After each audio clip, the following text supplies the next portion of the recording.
Bom, então no vídeo de hoje eu resolvi trazer um bate-papo sobre um assunto muito importante e que repercutiu bastante também na cena política brasileira dessa última semana, que foi a decisão do ministro do Supremo Tribunal Federal, o Edson Fachin, em relação à anulação da sentença condenatória até então proferida contrária ao ex-presidente Luiz Inácio Lula da Silva. Né? Vale lembrar também que essa sentença foi proferida pela 13ª Vara de Curitiba, que é aquela mesma que vocês bem conhecem, né?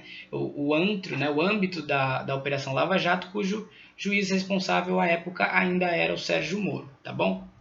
Então, basicamente, o que eu me proponho nesse vídeo é fazer uma reflexão sobre de que forma essa decisão do ministro Fachin reflete sobre a vida do Lula, né, do Bolsonaro e do Sérgio Moro, além de, claro, como reflete na vida da população brasileira, principalmente num momento triste como esse em que nós já ultrapassamos a marca de 300 mil mortes, e principalmente pensando que em 2022, no próximo ano, nós retornaremos às urnas para efetivamente decidirmos quem será o nosso novo representante, quem substituirá Jair Bolsonaro, né? Quem tomará a faixa da presidência. Tomará não, né? Tomará é um termo muito forte, nem todo mundo toma a faixa de ninguém, né, Temer? Quem receberá, né, através da maioria expressiva dos votos, né, um direito democrático, a faixa das mãos do presidente Jair Bolsonaro, que inclusive para mim seria um grande desprazer precisar empeitar uma faixa que já foi utilizada por ele, um grande genocida. Eu acho que para mim nem esterilizar seria suficiente, né? Aí me perdoe a população brasileira, mas eu ia precisar gastar um pouquinho do erário público, mas eu ia pedir para fazerem uma outra para mim, tá bom? Eu ia me utilizar da minha condição ali para fazer outra faixa, eu não ia usar a mesma que ele, desculpem, tá bom? Nem sei se isso pode acontecer, mas eu não ia querer, né? Não ia querer essa energia em cima de mim. Cruzada no meu peito, principalmente, né? Então, para que a gente se situe cronologicamente, vamos voltar na semana passada, tá bom? Semana passada, o ministro Edson Fachin tirou da gavetinha dele lá, né, da mesinha, né, em que ele guarda aquele bolo de papéis do Supremo Tribunal Federal, uma alegação, né, um pedido da defesa do Lula lá de 2016, assim que as primeiras acusações foram lavradas no âmbito da Operação Lava Jato. E o que dizia essa alegação da defesa? Né? Que a 13ª Vara de Curitiba, bem como o juiz Sérgio Fernando Moro, não possuem competência territorial para prosseguirem, né, na condução das investigações em relação às acusações sofridas pelo ex-presidente Luiz Inácio Lula da Silva. Eu me lembro que nesse momento aconteceram, né, dois grandes movimentos no Twitter e no Facebook, que eram, claro, de lavajatistas, né? O primeiro era o seguinte, o pessoal falava assim, nossa, estão desmerecendo, estão trazendo um demérito para cima da imagem de um grande doutor de Harvard, que é o Sérgio Moro. Estão falando que ele não é competente, que ele não está apto para julgar esse caso do Lula. E é uma grande mentira, porque a gente não está falando de aptidão, de característica curricular, de formação acadêmica, nada disso quando a gente está citando a questão da competência territorial, tá? A gente está falando de um outro dispositivo do direito penal que está estabelecido, inclusive, na Constituição Federal de 1988. E a outra mentira, que eu me lembro bem, né, que inclusive circulou por aí, à torta e à direita, era de que essa tentativa, né, de truncar, de causar um embrólio ali nas investigações, era para enrolar, né, o processo de investigação para que chegasse logo em 2018 e o Lula estivesse ainda elegível, porque aí quando, né, chegando em 2018, ele estando elegível, tendo registrado chapa, ele aí já estaria impune por conta da questão do foro privilegiado, enfim, tá? E aí é uma grande mentira, porque isso não foi uma invenção da defesa do Lula, não foi um aparato, né, judicial criado para aquele momento, isso já existia, já estava estabelecido, ratificado na Constituição Federal, e que, né, garantia que o seguinte, todo réu será julgado dentro da jurisdição, né, dentro da competência territorial que o convier. O que significa que, por exemplo, se eu cometi um roubo em São Paulo, cabe ao Estado de São Paulo me julgar. Não faz o menor sentido eu ter cometido um crime em São Paulo e ser julgado no Amazonas, por exemplo. E é exatamente o que a defesa do Lula alegava. Ele estava respondendo a um processo em que as acusações tratavam de problemas em Brasília, por conta da Petrobras, e outras duas acusações referentes ao sítio de Atibaia e ao triplex do Guarujá. Ambos, né, Guarujá e Atibaia, cidades e municípios do estado de São Paulo. Logo, quem teria a responsabilidade de levar para frente esse caso seria o Ministério Público Paulista. Era isso que a defesa do Lula fazia. Bom, se ele cometeu isso realmente em Brasília ou em São Paulo, o que ele está fazendo em Curitiba? Não tem nada a ver com Curitiba.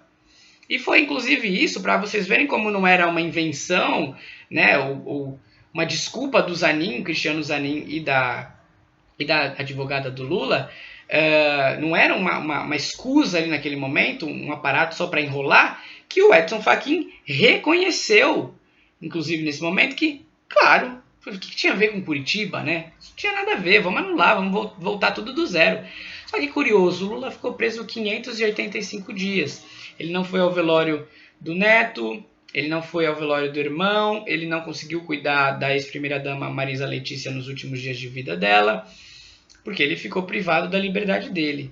Tudo isso porque o ministro Fachin estava sentado sobre um processo, sobre uma alegação que ele sabia que era verdadeira, à luz da Constituição, e que ele preferiu postergar para 5 anos depois.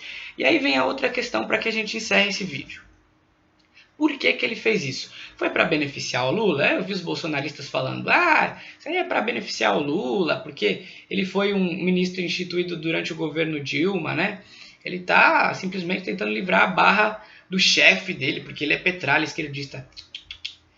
A gente sabe, né? Sempre soubemos que o ministro Edson Fachin sempre foi um grande apoiador, um grande simpático à Operação Lava Jato e ao próprio ministro Sérgio Moro, ex-ministro no caso, né? Sérgio Moro. Então, nesse caso, percebam, não é uma questão de absolvição também, mas é mais um movimento para defender, para proteger o Sérgio Moro do que o próprio Lula. Porque vejam bem, existe um outro processo correndo lá no Supremo Tribunal Federal, aí já não é mais da relatoria do Edson Fachin, e sim do Gilmar Mendes, que julga a suspeição do ex-juiz Sérgio Moro durante essa atuação, durante esse tempo que ele atuou lá na Operação Lava Jato, né? E o que significa essa suspeição, né? Se ele, de fato, foi um juiz parcial, né? Se ele se utilizou de meios outros ilícitos para obter provas, isso a gente já está cansado de saber, né? Mas era isso que aquele processo que estava lá na mesinha do Gilmar Mendes queria dizer. Aí, o que o Edson Fachin fez para proteger o Moro, não é o Lula? Para você ver como que, nesse momento, o Moro estava tão enfraquecido que o Fachin preferiu beneficiar o Lula em defesa do Moro.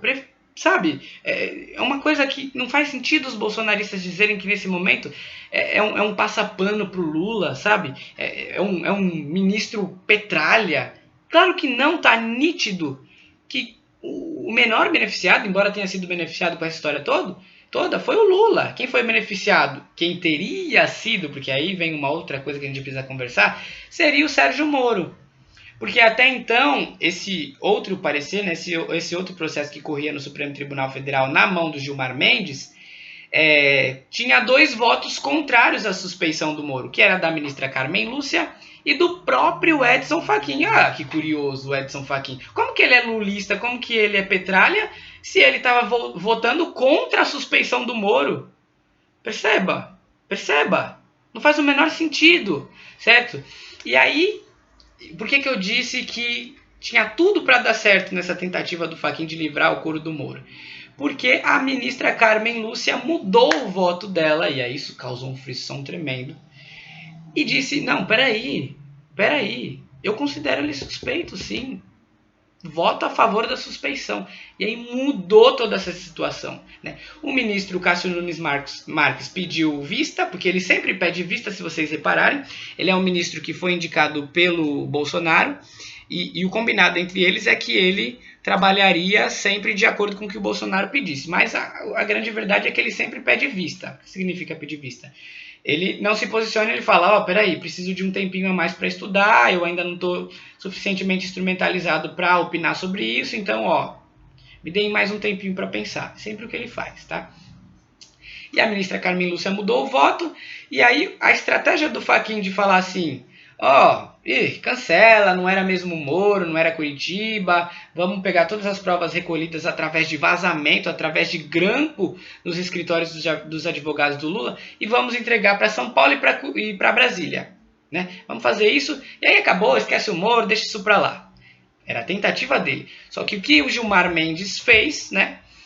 Truncou de volta, porque na medida que o Edson Fachin pautou essa questão de anulação, né, dos processos contrários ao Lula, ele truncou o processo do Gilmar Mendes, do amigo de STF. Ele falou assim, ó, eu tô decidindo aqui, vai servir pro teu aí, você que lute. Só que o que o Gilmar Mendes fez? Ele não aceitou. Ele falou, peraí, você vai truncar o meu, eu vou truncar o teu. Então tudo bem, você está falando que não vale mais nada, né? Tudo que foi decidido ali pelo Sérgio Moro, mas não por isso que ele sairá ileso, que ele sairá impune. Eu vou pautar. Então percebam como os ministros do Supremo Tribunal Federal às vezes né, é um grande duelo de egos também, né? E aí, enfim, o que aconteceu foi que a ministra Carmen Lúcia mudou o voto dela. E o ex-ministro Sérgio Moro foi considerado suspeito. Né? E aí não funcionou nada.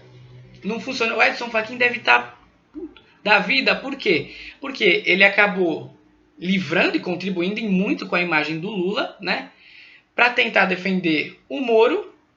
Só que o Gilmar Mendes foi lá e colocou no Moro. Então, percebam que um anulou o outro aí.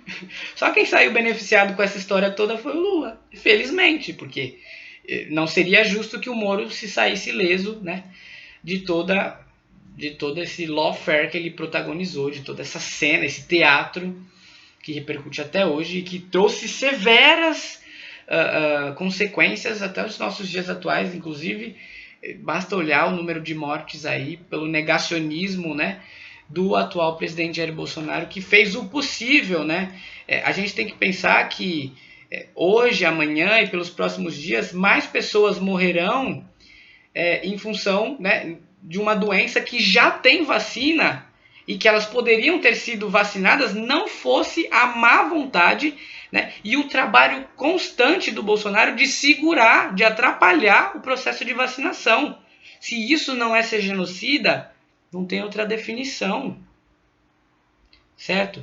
Então, para que a gente entenda, o Lula ainda não está absolvido ou considerado completamente inocentado, mas já há um grande passo, né?